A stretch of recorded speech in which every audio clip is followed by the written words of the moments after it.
Welcome, everyone. I'm very glad that you could join us today. My name is Paula Newcomb, and I'm the Northeast Regional Coordinator of the Indiana State Library's Professional Development Office. I will be the host and question moderator for today's webinar, Writing Policy Without Worry. If you have questions during the webinar, feel free to put them in the chat, and we will try to answer them as we go along.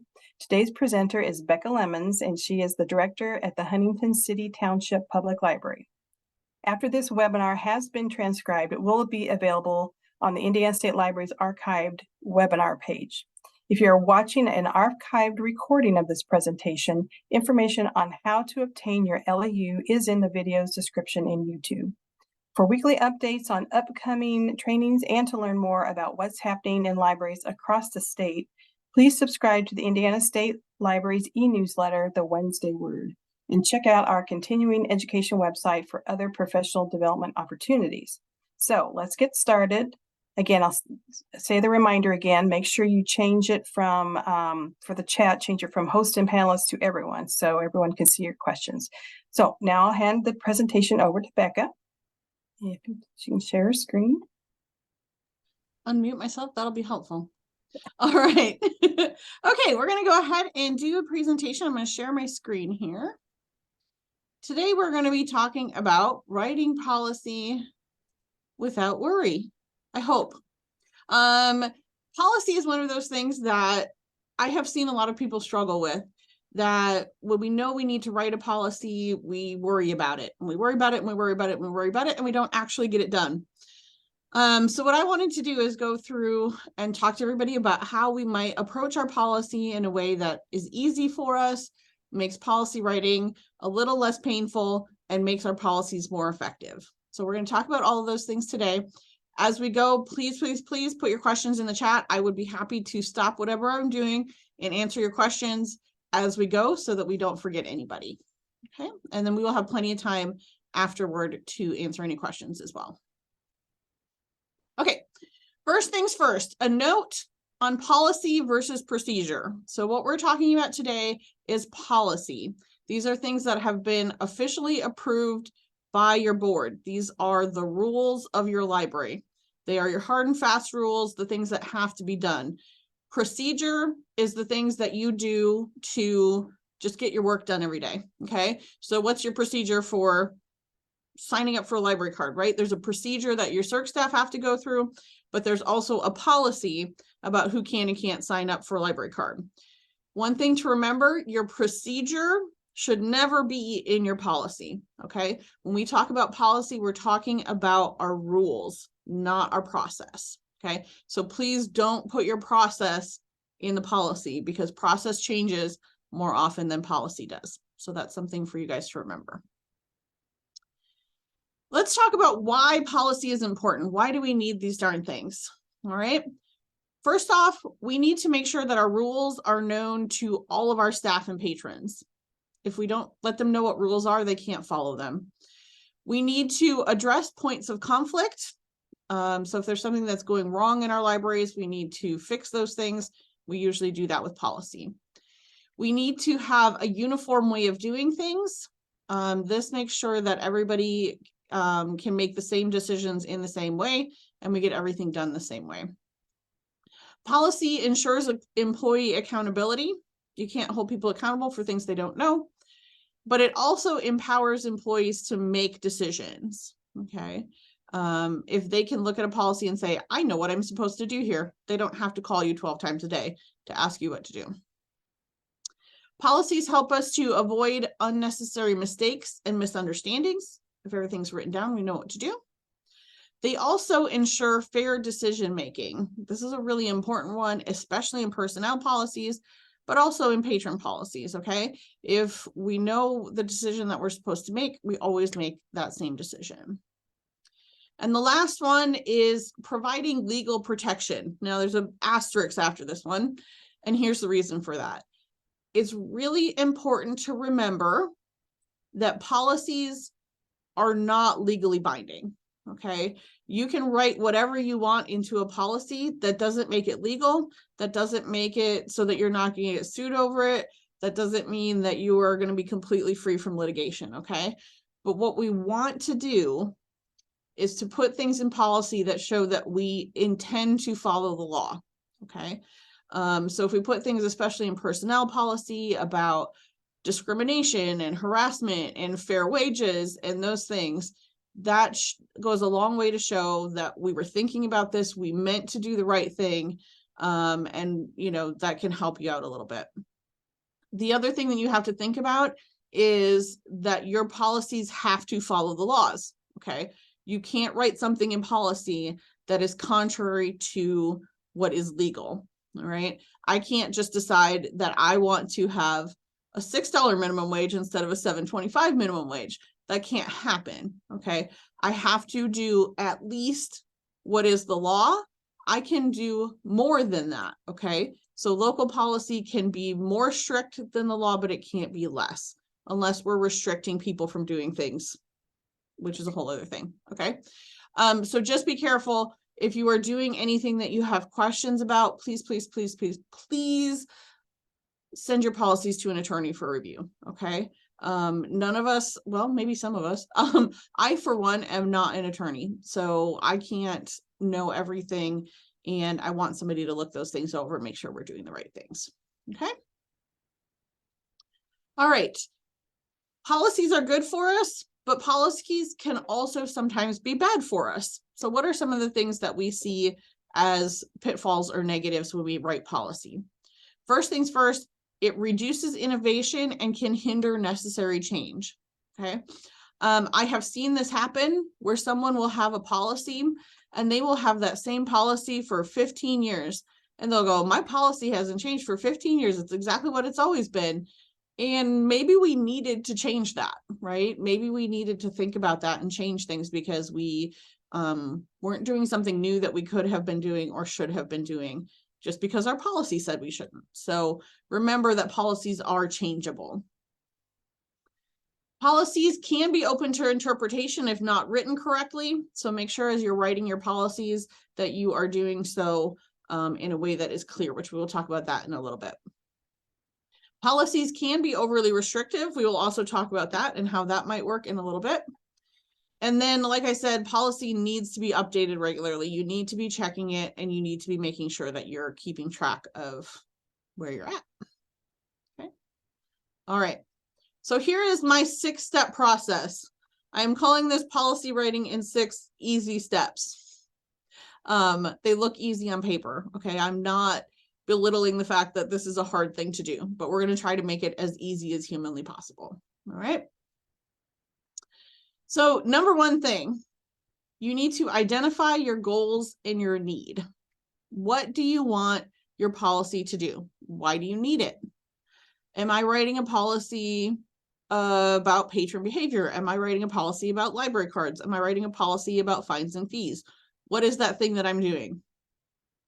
You also need to understand your mission, your library's core values, all of those things, your strategic, your plan, all of that, and write your policy with that in mind. You don't want to do anything that contradicts what your mission is and what your goals as an organization is. Okay, so that's the first step. Second thing, you need to gather your content. This is the fun part because we're librarians and we like doing research, right?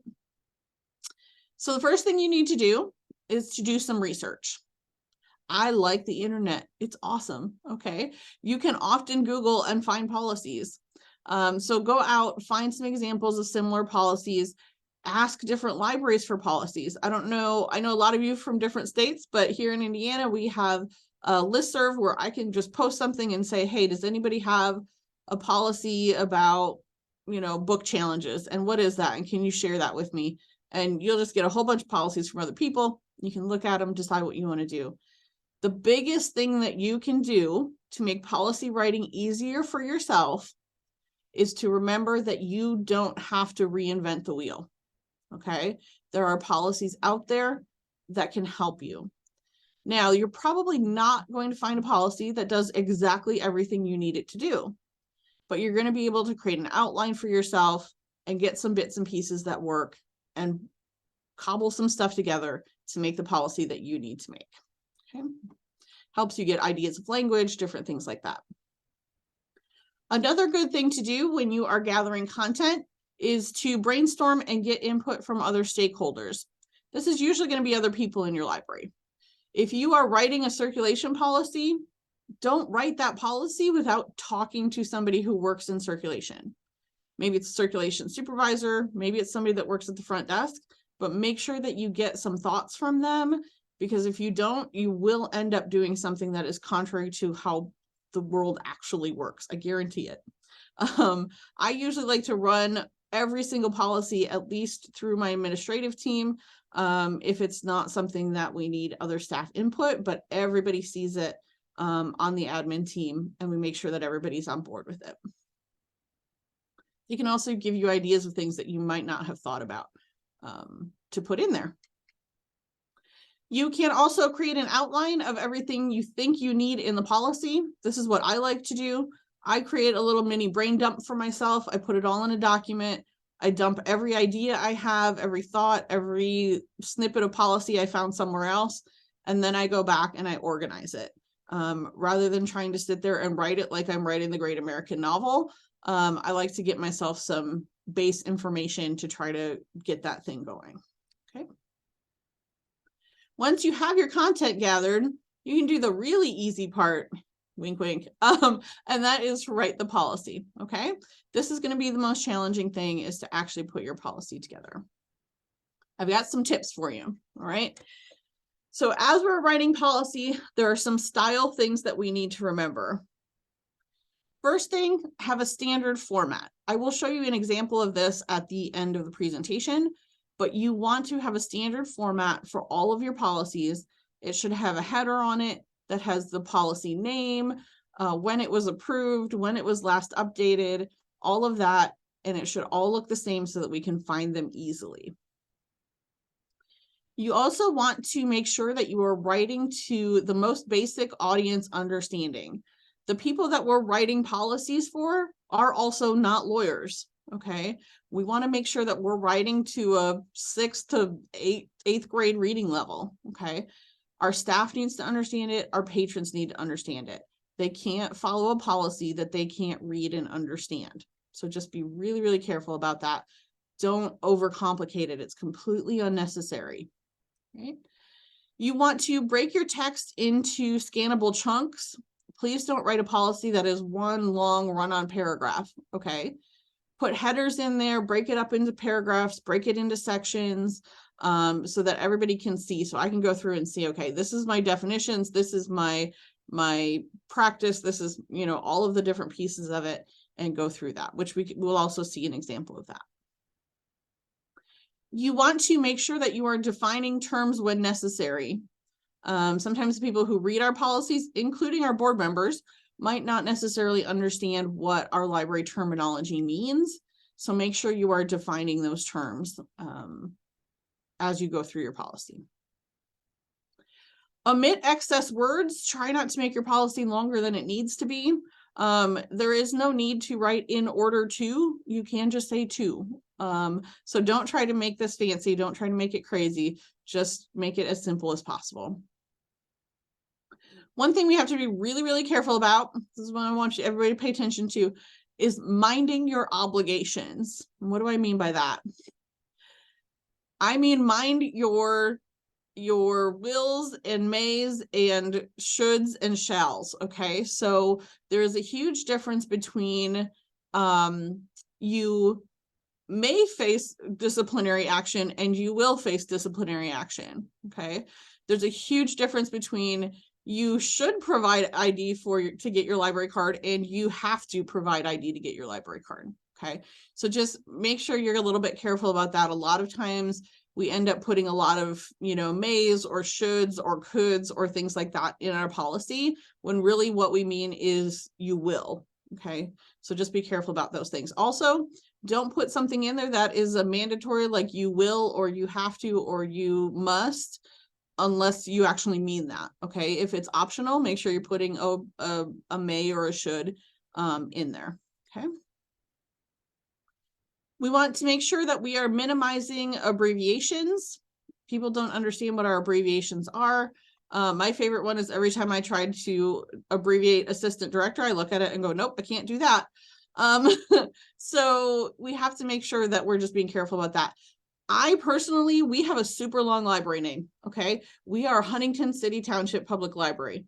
I do not want to type that 20 times in a policy. So I do one of two things. I abbreviate it as HCTPL, or we just say the library. If you are going to do that, what you need to do is in the very first line of your policy, the first time you say it, I would put Huntington City Township Public Library, and then in parentheses HCTPL, or in parentheses the library, and then we know that afterwards in the policy, that's how we're going to refer to that thing. Okay. Avoid using complicated sentences. Don't try to do a lot of commas and all of that stuff. Just be clear and easy. And use simple language. Again, 6th to 8th grade reading level. There are no Scrabble points for policy. Okay, so you don't need to use big words, and you don't need to make sure that you're impressing anybody. This is just for people to understand. Okay. Next thing we need to think about when we're writing is our substance. A couple of things: make it relevant. Don't put things in your policy that don't need to be there. Okay. Let people read it so that they can see if it actually needs to be there, but don't put a lot of extra in it.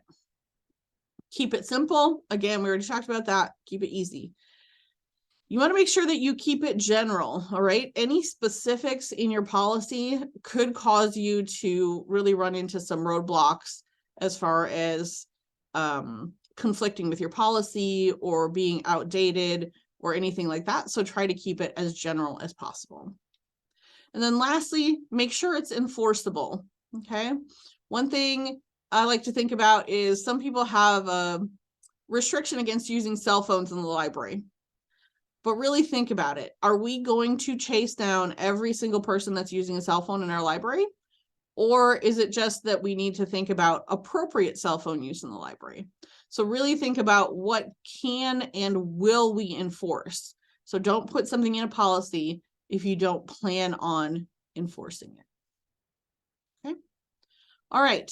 So that's writing our policy. When we're done with that, we need to edit and review it, because none of us are perfect and we all need feedback. All right.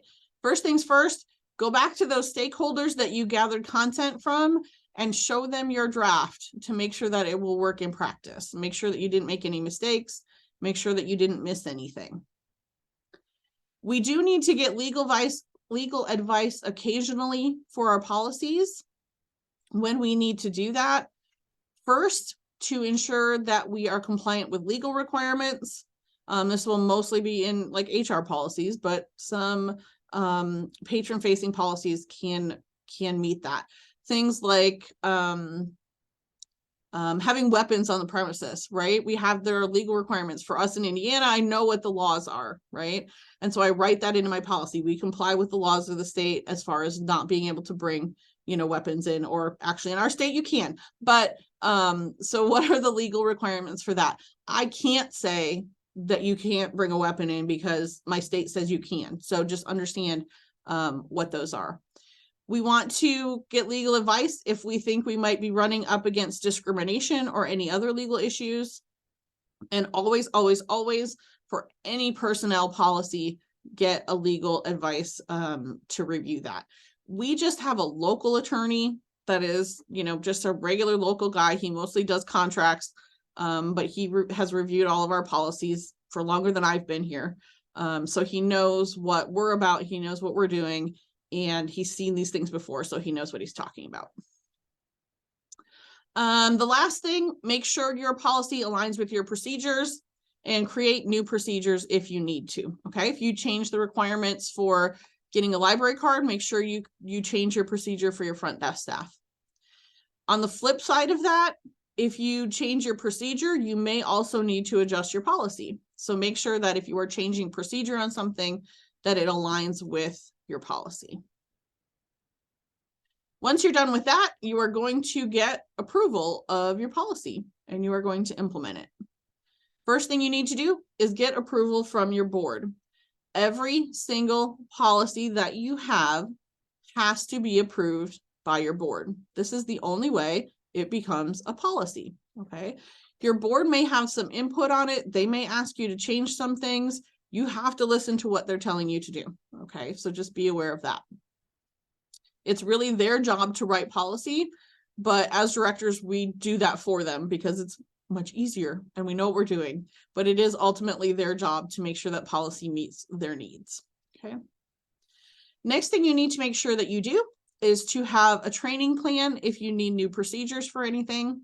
One of the biggest mistakes that I see is that someone will make a policy and just send out an email, hey, we've got this new policy. Not train anybody on it, not tell anybody what might happen with it, not asking, let people ask questions. So if it's something that's new, make sure that you're training and talking to people about it. You need to make sure that you are giving the employees the tools to implement that policy. One thing I really like to do, if it's a patron policy, is to give the staff actual talking points to explain that policy to patrons. So for instance, our policy on having weapons in the building, right? How do we talk to patrons about that if they ask questions? I am going to actually write out for them, use this exact quote if you need to talk to patrons about this policy. Okay. It's really important to give your staff tools or they can't enforce that policy. And we don't want to go up to the front desk every time somebody needs us to enforce something. We want to give them the power to do that.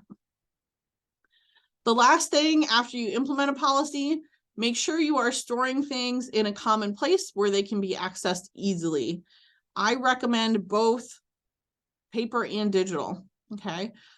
We have a paper binder full of all of our policies at every single public desk, and we have a digital version on our staff intranet. And we also have copies of the policies on our website, and I have them all in my Google Drive so that I can get back to them when I need to. So just make sure that everybody can get at that policy if they need to. If it's a policy that patrons need to know, put it on your website. Okay. Some places put all of their policies on the website. Some only put patron-facing policies, but at least put your patron-facing policies on the website. Right. The last thing, we talked about this a little bit already, but the last thing we need to do is we need to make sure that we are updating our policy. We want to make sure that we are reviewing these things on a schedule. Okay. I highly recommend that you review your policies at least once every 3 years. Even if there's no changes, take that policy to the board, say it's on its 3-year schedule. We're just going to look at it, and then you just move on, even if you don't make any changes to it. Don't wait 3 years if you need to make changes to a policy. My material loan policy probably gets updated at least once a year, if not, twice a year sometimes. Library card policy gets updated frequently. So those things, just change them whenever you need to. A policy is a living document. It can change whenever it needs to change. But again, you all have to get approval for any changes. The last thing to think about is making your policies future-proof so that you don't have to update them unnecessarily. So don't include anything in your policy that will become dated quickly. Don't put in specific dates, times, locations, anything like that. Don't include information that is likely to change, like staff names. I would never put my name in a policy. It would say, you can talk to the director or to the assistant director, not go talk to Beka or Eric. That's not how we write the policy, right? Because I could leave tomorrow, who knows? And we don't want to have to go through and update every single policy, right? And then the last thing, don't include the same information that is in other policies and just refer to that policy instead. One thing that I think is a really easy way to think about this, our material loan policy, when we talk about overdues and things like that, it refers back to the fines and fees policy rather than repeating all of the same information from the fines and fees policy. If you put it in both places, you have to update both places and you will forget. I guarantee you that. So just make it a little bit easier on yourself. Okay. All right. Some notes here on equality and fairness. I will tell you, I am not a minority person in any way, shape, or form, so I'm going to do the best I can here. I'm going to just tell you what I know. Okay. So some notes here. Policies should be written with gender neutral and gender sensitive language. What does that look like? Try to avoid using masculine or feminine pronouns as the default. Use they or the individual when you are writing things. Please don't do a he/she, okay? Just write they. It's totally fine, okay? You want to try to avoid using gendered nouns such as chairman, man, mankind. Instead, use gender neutral nouns such as chair, department head, coordinator, humanity, individual, or person, okay? I'm also going to show you an example in a little bit about other ways to avoid gendered language, okay? The other thing you want to think about is to never ever make a policy for a specific group of people. The best example I can give is that we often do this for our folks who are in the library who may be experiencing homelessness. We often have policies about sleeping in the library. Who did we make that policy for? It's not for the 80-year-old man that's, you know, falling asleep reading his newspaper in the middle of the afternoon. We're not wandering around waking those people up. You know, we know who we made that policy for and why. So think about how that policy is necessary and what you're trying to solve, and write that policy in a way that does not punish just one specific group for a behavior. We also want to consider how the policy might create barriers, and will it have a disparate impact on any group? One policy that we changed was having food in the library. One thing that we found was we have a lot of people who come in for supervised visits with DCS, and part of their supervised visit is that they have to provide a meal for their kids. Well, if they can't have food in the library, they can't do that. And the library is really literally the only free place in our town where they can come to have supervised visits. So, you know, is it really necessary for us to have that barrier of having food in the library or not?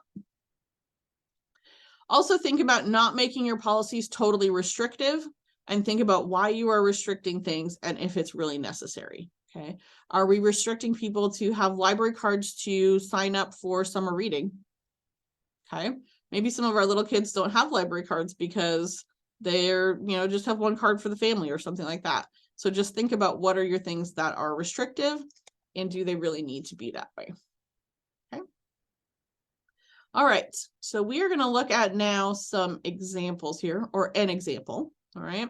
So this is a modified version of our dress code policy that I've given for you guys to make a couple of decisions. All right. So the first thing you can see here up on the top is we have a header. Yours can look like whatever you want it to look like, but it shows what chapter of the manual it's in, what its title is, and when it was effective, who approved it, and what was our last date that we revised it. So I know this is the most current version, right? So keep track of those things.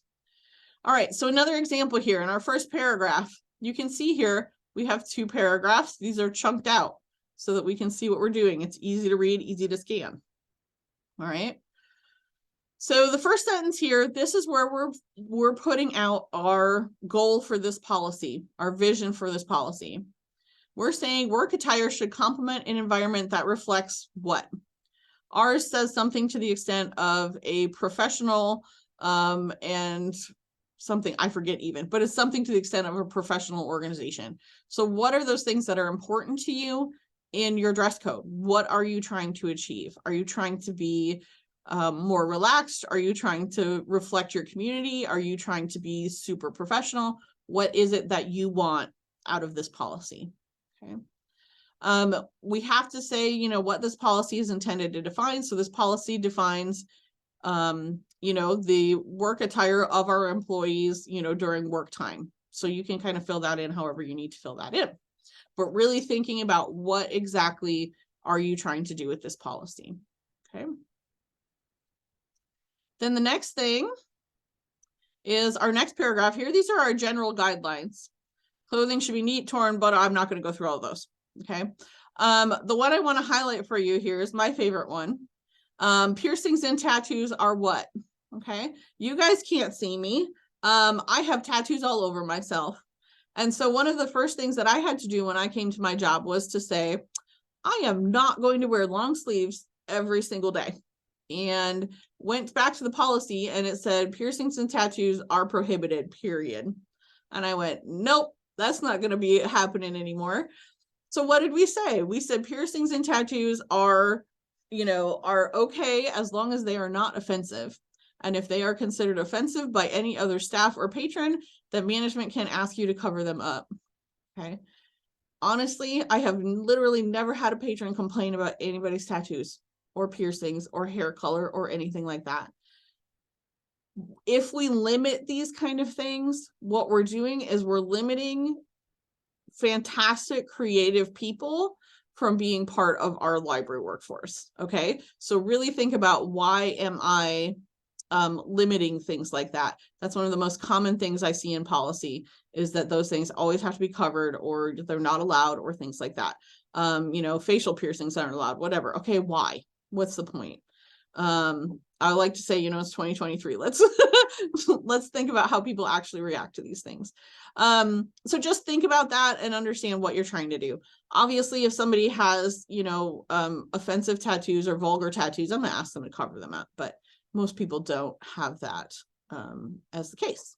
Okay, we want people to be able to be themselves at work. So really just think about stuff like that. All right, next thing, there's a problem with this part of our policy. This is not our policy, but there's a problem with this part of the policy. And what is that? Okay. There is absolutely no reason to say that there's acceptable attire for men and for women. Okay. What's our problem here? Our problem is, what if I have a man who wants to wear a skirt to work? Do I care? Am I going to do anything about it? What's going to happen? Okay. What if I have a woman who wants to wear a polo shirt or a button-down shirt or something like that? Do I care? No, I don't care. So what should this part of your policy look like? This is going to really simplify this for you. This is literally the only thing that you need to say. Okay. In general, casual business attire is the standard. You can tell people if they fall out of that standard, you can give them specific pointers on how to be within that standard, but you do not need this. Okay, this is outdated and nobody cares anymore. All right, Becca? Yes. We had a couple comments. Oh, sure. Yep. Yeah, that's right. Lisa asks, you use should several times in this policy as well as guidelines. To me, this implies that these are not strict requirements. We try to avoid should whenever possible, if what we really mean is shall or must. Yes, absolutely.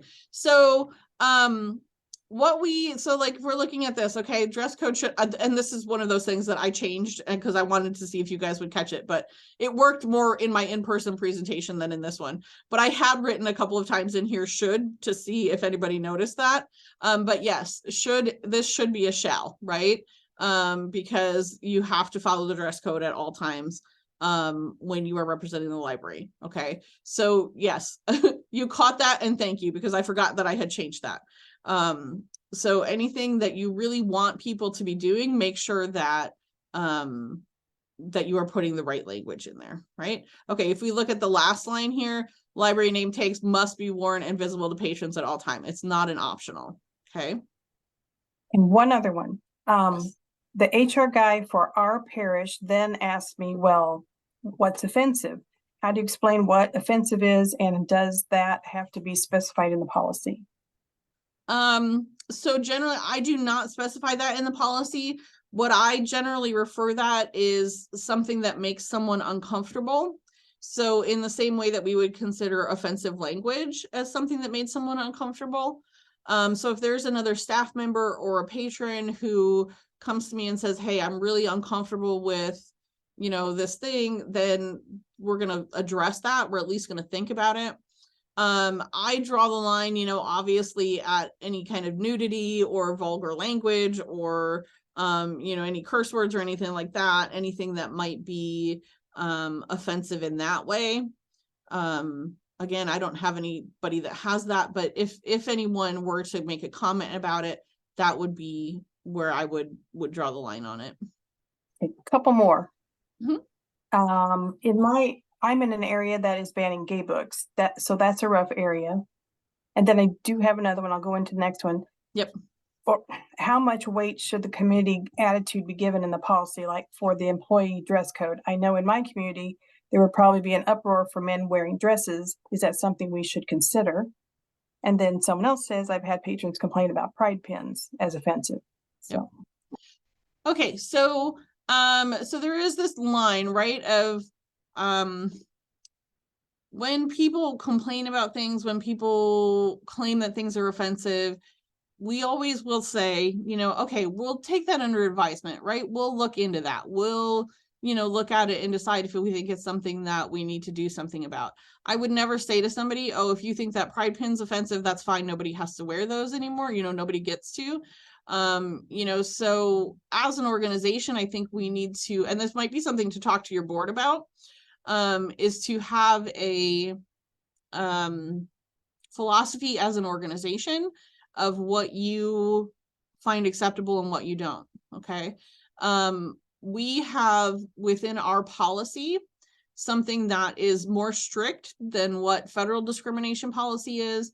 And that is that we do not discriminate on any form of gender or gender identity or anything like that. That is in our personnel policy.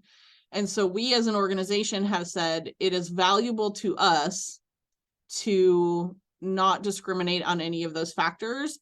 And so we don't care how you present yourself. That's you, and we are not going to, have any discrimination. So that, I think, is a question for your board to say, it's a hard conversation, but to say, what is our ethos as an organization when it comes to gender identity and that sort of thing. Because if your board then says, yep, we're cool with, letting people be people, then that's your policy, and you should really write it into your policy. If your board says, no, we don't want to do that, then that's an unfortunate conversation, but that's the direction your board wants to go. There are no federal protections at this point for gender identity, so that's a really tough thing. But I really encourage everybody to try to put that in your policy if you can, if it's acceptable for you. So we also, it's in our policy, right, that we are accepting of all people, and we don't judge our patrons that come in, so we don't do the same with our staff. And so if we have things like pride buttons or things like that, we try to just say, people are expressing themselves, and that's fine. But at the same token, I don't let people wear political buttons. And so, you have to figure out as an organization kind of where you draw that line. all right. Thank you, Becca. Yep. Okay. Anything else? I got one more. The thing is, if you allow pride pins, then you're going to allow pins or jewelry that may be on the other end of the spectrum, i.e. rainbow with a line through it. So I mean, theoretically, yes. Yeah. I don't think I've ever had anybody on my staff wear a pride pin. I had a couple people who every day in June, wear rainbow jewelry and, all of that stuff. But I don't know if I've ever had anybody actually wear a pride pin. Because, we do have some restrictions in our policy about, anything that is, political or presenting a personal belief or things like that we don't allow that as logos on shirts and pins and things like that. So, I don't think that we've ever had that. So, you can put something easy in your policy, like, any political opinions or anything, you can't present those, and that might help. So. Right. Also, so many things are political now that didn't used to be. Is what was right. Yeah. Thank you. All right. Okay. Just one more quick little example here, and then we'll have time for any other questions. Okay. This is the end of the policy. There is a whole nother section about unacceptable attire, but I didn't leave that in here because it's not important right now. Personal hygiene and grooming policy, like, what do we put in here? So really think about what are the things that are important to you, right? Our three things are basically, and this is, not exactly the language, but, making sure that you are clean and hygienic, making sure that your hair is combed and in good order, and making sure that your clothes are not ripped and torn and all of that other stuff. So really think about what are the things that you're going to hang your hat on, as I need you to make sure that you do these things. Okay. What are our exceptions? What do we think should be the reasonable exception to the dress code? There's two things. If anybody wants to put in the chat what they think their two things are. One, religion. Religion, yes. And the other is Disability? medical. Yeah. Okay. Medical. Yep. So reasonable exceptions to the dress code are made for religious and medical reasons. All right. All right. So there's a mistake in this next line. Okay. I'm just going to tell you what it is because we're running out of time here. But any employee who wishes to request an exemption must contact Jane or Jill in the business office. That's not what we want to put in our policy. Okay. Those might be the two people sitting there right now, but they have to go talk to who? The business manager, the HR specialist, the who is the one that they need to talk to? They need to talk to the supervisor, who is that? So make sure you put a title in there versus their name. Okay. We have exceptions for people to wear library t-shirts, and for maintenance staff to wear jeans. So make sure if you have a restriction against jeans, but your maintenance staff wears jeans, make sure you put that as an exception because people will complain about it. We do not actually have a restriction against jeans anymore, but that's a whole other thing. And then just think about if there's any other exceptions that you might need for your policy. And then the last piece of this is enforcement. Like I said, we have to make sure that our policy is enforceable. So we're going to write out in the policy what happens if you don't follow this dress code. Okay. Who is responsible for ensuring that employees meet the dress code? Make sure you put their title in there. Who is that person? Okay. Ultimately, it's usually the director, right? You can put the director and assistant director will be responsible, however you want to word that. Any employee found in the violation of the dress code, blank, asked to leave. What do we put in there? Do we put a will, a must, a shall? What's the question there? Okay. I actually have a may in here because it depends on the severity of the violation of the dress code. All right. If somebody comes in and something that is absolutely like vulgar or torn up or something like that, I might ask them to leave until they're in compliance with policy. If they wore, pants that I think are a little bit too tight, I'm just going to go talk to them and say, okay, I don't think this is work appropriate. Or, if they wear leggings and our policy says no leggings, I'm going to say, okay, don't do that next time. But I'm not necessarily going to send them home. So just be clear that we're maybe not necessarily going to ask you to leave work. Okay. But then here in the next line, employees will not be paid for time that they are away. Okay. So we're saying, nope, not going to happen. They may be, nope, they're not. Okay. So we're very clear about that.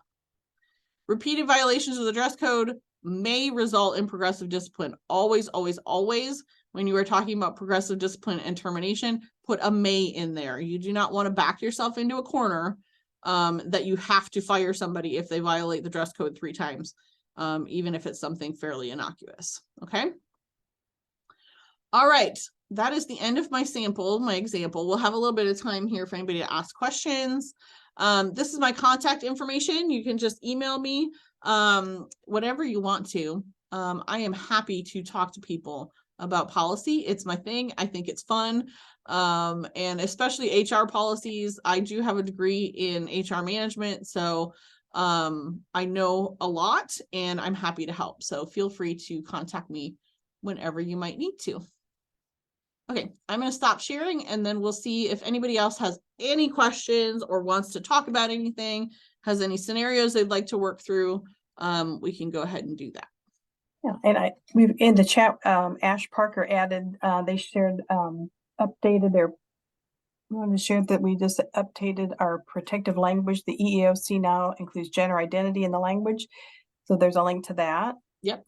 So we will share the chat and any links as well when I send out the recording and the presentation. So, okay.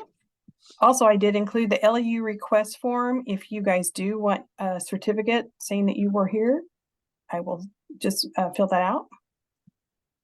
And are you able to see the chat, Becca? Yes. Yep. Oh, so we've got another one from Eric. Yep. So I'm just reading here.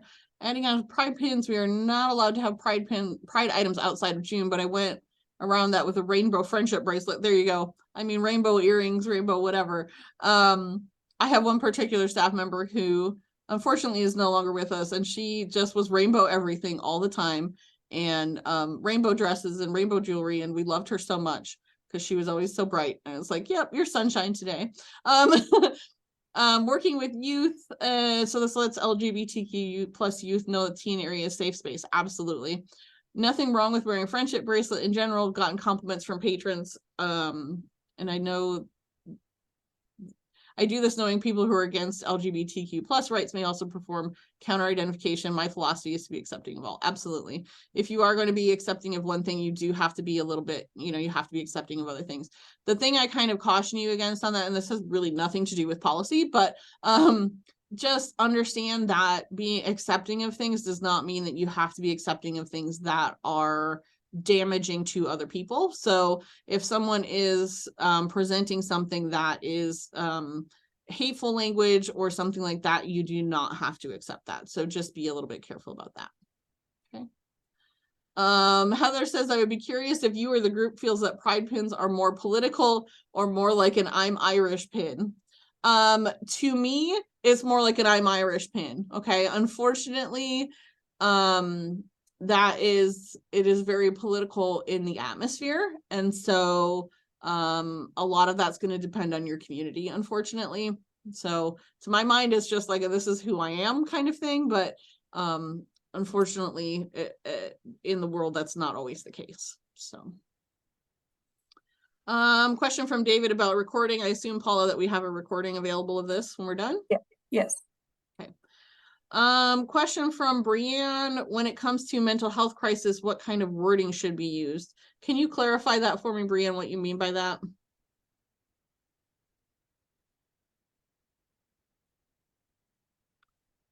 I'm just not quite sure. If it comes to, staff being in a place of mental health and needing, time off for their mental health or things like that, I generally avoid using that kind of language. And for us, time off policy is just you take it whatever you need. I'm not going to ask you questions about that kind of stuff.